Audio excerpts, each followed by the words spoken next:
Welcome to GR Info Kannada YouTube channel. Second PUC result ಬಂದಿದೆ. ಯಾರೆಲ್ಲ pass ಆಗಿದ್ದೀರೋ ಅವ್ರಿಗೆಲ್ಲ congratulation ಹೇಳ್ತಾ, ಕಡಿಮೆ ಮಾರ್ಕ್ಸ್ ಪಡೆದವ್ರಿಗೆ ಮತ್ತೆ ಮರಳಿ ಪ್ರಯತ್ನ ಮಾಡಿ ಅಂತ ಹೇಳ್ತಾ, ನಮ್ಮ ಚಾನಲನ್ನು ಯಾರು ಸಬ್ಸ್ಕ್ರೈಬ್ ಮಾಡ್ಕೊಂಡಿದ್ದೀರೋ ನಮ್ಮ ಚಾನಲ್ನ ಸಬ್ಸ್ಕ್ರೈಬ್ ಮಾಡ್ಕೊಳ್ಳಿ.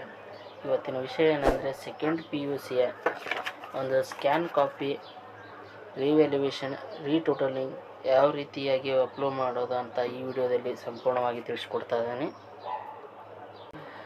ಫ್ರೆಂಡ್ಸ್. ಫಸ್ಟ್ ಗೂಗಲನ್ನು ಓಪನ್ ಮಾಡಿ ಅದರಲ್ಲಿ KSEAB ಅಂತ ಸರ್ಚ್ ಮಾಡಿದರೆ Karnataka school examination board open ಆಗುತ್ತೆ. ಅದರ ಮೇಲೆ ಕ್ಲಿಕ್ ಮಾಡಿ. ನಂತರ ಗೌರ್ಮೆಂಟಿನ ಒಂದು ಸ್ಕೂಲ್ ಎಕ್ಸಾಮಿನೇಷನ್ ಬೋರ್ಡ್ ಒಂದು ಪೇಜ್ ಓಪನ್ ಆಗುತ್ತೆ. ಇಲ್ಲಿ ಸ್ಕ್ಯಾನ್ ಕಾಪಿಗೆ 530 ರೂಪಾಯಿ ಚಾರ್ಜ್ ಮಾಡ್ತಾರೆ.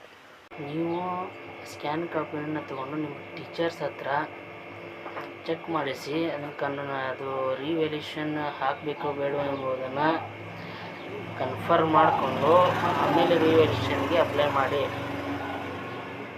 ಹಾಗಾದರೆ ರಿವ್ಯಾಲ್ಯೂಯೇಷನ್ಗೆ ಎಷ್ಟು ಚಾರ್ಜ್ ಮಾಡ್ತಾರೆ ಅನ್ನೋದಾದರೆ 1670 ರೂಪಾಯಿ ಪರ್ ಸಬ್ಜೆಕ್ಟ್ಗೆ ಚಾರ್ಜ್ ಆಗುತ್ತೆ. ರಿವ್ಯಾಲ್ಯೂಯೇಷನಲ್ಲಿ 5 ಮಾರ್ಕ್ಸ್ ಹೆಚ್ಚು ಕಡಿಮೆ ನಿಮಗೆ ಬರೋದಿದ್ದರೆ ಸುಮ್ಮನೆ ರಿವ್ಯಾಲ್ಯೂಯೇಷನ್ ಹಾಕೋಕ್ಕೆ ಹೋಗಲಿ. ಅದರ ಬದಲಿಗೆ ನೀವು ಸೆಕೆಂಡ್ ಎಕ್ಸಾಮ್ನ ಅಟೆಂಡ್ ಮಾಡೋದು ಬೆಟರ್ ಅಂತ ನಮಗೆ ಅನಿಸುತ್ತೆ. ಈಗ ನೆಕ್ಸ್ಟ್ ಈ ಪೇಜಲ್ಲಿ ಸ್ಕ್ಯಾನ್ ಕಾಪಿ ಯಾವ ರೀತಿ ಅಪ್ಲೈ ಮಾಡೋದಾದರೆ, ಕೆಳಗಡೆ ಡೌನ್ ಮಾಡ್ಕೊಳ್ಳಿ. ಡೌನ್ ಮಾಡ್ಕೊಂಡ ನಂತರ ಇಲ್ಲಿ ಕೆಳಗಡೆ ಆನ್ಲೈನ್ ಸರ್ವಿಸಸ್ ಅಂತ ಇರುತ್ತೆ, ಅದರಲ್ಲಿ ಸೆಕೆಂಡ್ PUC ಮೇಲೆ ಕ್ಲಿಕ್ ಮಾಡ್ಕೊಳ್ಳಿ. ನಂತರ apply for photocopy revaluation retotalling of PUC ಅದರ ಮೇಲೆ ಕ್ಲಿಕ್ ಮಾಡಿ.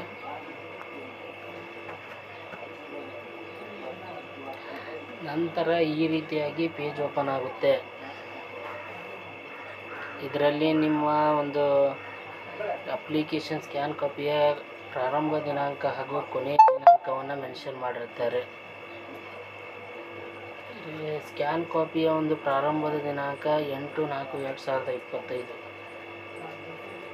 ಹಾಗೂ ಅದರ ಕೊನೆಯ ದಿನಾಂಕ 13/4/2025. ಮತ್ತು ಕೆಳಗಡೆ ನೋಡೋದಾದರೆ ಅಪ್ಲಿಕೇಶನ್ ಫಾರ್ ರಿವ್ಯಾಲ್ಯೂಯೇಷನ್ನ ಕೊನೆಯ ದಿನಾಂಕ ಹಾಗೂ ಪ್ರಾರಂಭದ ದಿನಾಂಕ ನೋಡೋದಾದರೆ 12/4/2025 ಇದು ಪ್ರಾರಂಭದ ದಿನಾಂಕ, 17/4/2025 ಇದು ಕೊನೆಯ ದಿನಾಂಕವಾಗಿರುತ್ತದೆ. ನೀವು 17ನೇ ತಾರೀಕಿನೊಳಗೆ ರಿವ್ಯಾಲ್ಯೂಯೇಷನ್ಗೆ ಹಾಕಬೇಕಾಗುತ್ತೆ. ಮತ್ತು ಕೆಳಗಡೆ ಡೌನ್ ಮಾಡಿದರೆ ಇಲ್ಲಿ ನೋಡಿ ಅಪ್ಲಿಕೇಶನ್ನ ಸ್ಥಿತಿ, ಅಂದರೆ ನೀವು ಸ್ಕ್ಯಾನ್ ಕಾಪಿಗೆ ಅಪ್ಲೈ ಮಾಡಿದರೆ ನೀವು ಅಪ್ಲಿಕೇಶನ್ನ ಸ್ಥಿತಿಯನ್ನು ನೋಡೋದಾದರೆ, ಅಂದರೆ ಅದರ ಸ್ಟೇಟಸನ್ನು ಚೆಕ್ ಮಾಡೋದಾದರೆ ಇಲ್ಲಿ ಕ್ಲಿಕ್ ಮಾಡಿಕೊಂಡು ನೀವು ಸ್ಟೇಟಸನ್ನು ಚೆಕ್ ಮಾಡ್ಕೋಬೋದು. ಈಗ ನಾವು ಏನು ಮಾಡ್ತಾಯಿದ್ದೀವಿ ಅಂದರೆ ಸ್ಕ್ಯಾನ್ ಕಾಪಿಗೆ ಅಪ್ಲೈ ಮಾಡ್ತಾಯಿದ್ದೀವಿ. ಹಾಗಾದರೆ ಇಲ್ಲಿ ಕೆಳಗಡೆ ನೋಡ್ಬೋದು ನೀವು ಆನ್ಲೈನ್ ಅಪ್ಲಿಕೇಶನ್ ಅಂತ ಇದೆ, ಅದರ ಮೇಲೆ ಕ್ಲಿಕ್ ಮಾಡ್ಕೋಬೇಕು.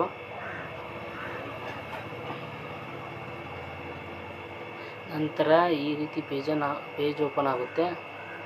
ಈ ಕೆಳಗಡೆ ಇದೆ ನೋಡಿ 3 ಆಪ್ಷನ್ ಬರುತ್ತೆ. ಇಲ್ಲಿ ಒಂದನೇದ್ದು ಸ್ಕ್ಯಾನ್ ಕಾಪಿ ಯಾವ ರೀತಿ ಅಪ್ಲೈ ಮಾಡೋದು, ಮತ್ತು ಅಪ್ಲಿಕೇಶನ್ ಫಾರ್ ರಿವ್ಯಾಲ್ಯೂಯೇಷನ್ ಮತ್ತು ಅಪ್ಲಿಕೇಶನ್ ಫಾರ್ ಟೋಟಲಿಂಗ್ 3 ಆಪ್ಷನ್ ಇರುತ್ತೆ. ಫಸ್ಟ್ ಇದೆಲ್ಲ ಸ್ಕ್ಯಾನ್ ಕಾಪಿಗೆ ಅರ್ಜಿ ಹಾಕ್ತಾ ಇದ್ದೀವಿ, ಅದರ ಮೇಲೆ ಕ್ಲಿಕ್ ಮಾಡ್ಕೋಬೇಕು.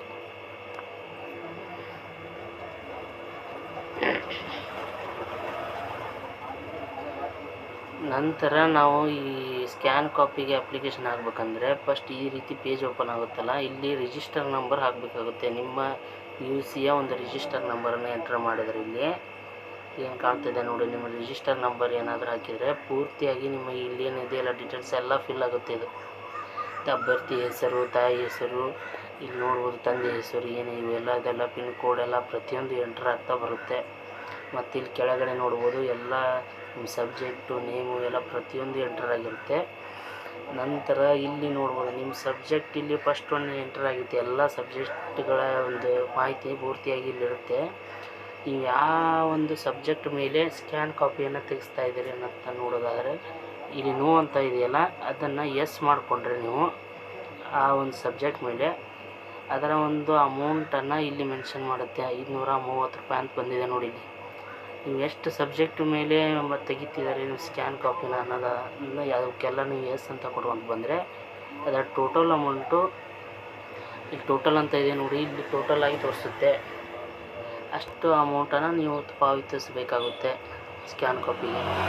ಮತ್ತು ಇಲ್ಲಿ ಕೆಳಗಡೆ ನೋಡೋದಾದರೆ ವಿದ್ಯಾರ್ಥಿಯ ಅಂಚೆ ವಿಳಾಸ ಅಂದರೆ ನಿಮ್ಮ ಪರ್ಮನೆಂಟ್ ಒಂದು ಅಡ್ರೆಸ್ಸನ್ನು ಇಲ್ಲಿ ಪೂರ್ತಿಯಾಗಿ ಎಂಟರ್ ಮಾಡಬೇಕಾಗುತ್ತೆ.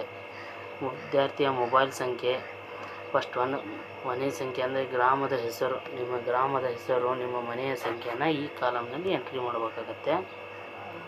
ನೆಕ್ಸ್ಟ್ ಒನ್ ಜಿಲ್ಲಾ ಪಿನ್ ಕೋಡ್ ಅಂದರೆ ನಿಮ್ಮ ಪಿನ್ ಕೋಡ್ ಯಾವ್ದು ಬರುತ್ತೆ ಅದನ್ನು ಎಂಟ್ರ್ ಮಾಡಿ. ಇಮೇಲ್ ID ಹಾಕಿ, ಅದು ನಿಮ್ಮ ತಾಲೂಕನ್ನು ಎಂಟ್ರಿ ಮಾಡಿ.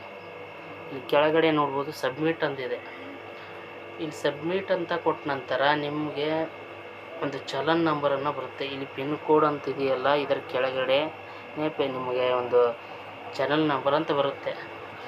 ಹಾಗೆ ಇಲ್ಲಿ ಮೇಕ್ ಪೇಮೆಂಟ್ ಅಂತ ಕೊಡುತ್ತೆ. ಆ ಮೇಕ್ ಪೇಮೆಂಟ್ ಮೇಲೆ ಕ್ಲಿಕ್ ಮಾಡಿ. ನೆಕ್ಸ್ಟ್ ಒಂದು ಪೇಜ್ ಓಪನ್ ಆಗುತ್ತೆ. ಆ ಪೇಜ್ನಲ್ಲಿ ನೀವು ಆನ್ಲೈನ್ ಮುಖಾಂತರ ನಿಮಗೆ ಒಂದು ಪೇಮೆಂಟನ್ನು ನೀವು ಮಾಡ್ಬೋದು.